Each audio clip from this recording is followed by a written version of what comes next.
Hoy, ito nangyari sa'yo. Wednesday yan. Bakla ka tapos na Halloween. Maliw hindi. Napuyat kasi ako kakanood ng anime, ng k-drama, tsaka ng Wattpad. Uy, si SK oh. Kabog dating tambay, ngayon magsisilbi sa barangay. Halabi, okay ka lang? Mama ko okay. Ay, sorry. Siguro na-replyan yung mga pagkain sa sementeryo tapos minulto siya. Hindi, siguro binigyan siya ng bulaklak pero pang Sige, patay. nakakatawa yun. Kimi lang. Ginusa ko ng ka-makeup ko. Ay, hala, on the spot kang iniwan. Like, on the spot? Kimi. Pakang Ay, syala. mga be. Fresh from Boracay. Pasalubong ako sa inyo. Ito. Sana all sinulit yung long weekend. True, ako nga nasa bahay, buong magdamag.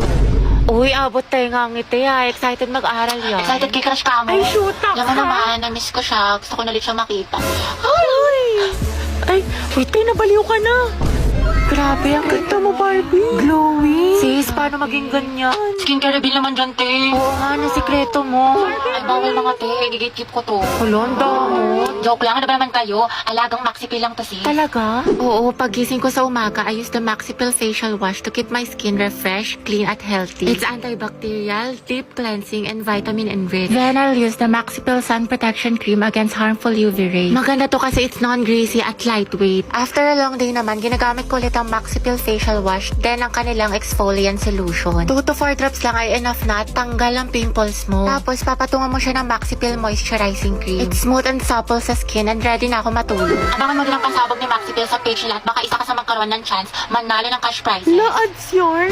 Welcome back, class. Okay, let's have a quiz on our last lesson. Get 1 for sheet of paper, number 1. Ma'am, nakalimutan ko na yung lesson. Ma'am, pwedeng bukas na lang. Ma'am, 1/4.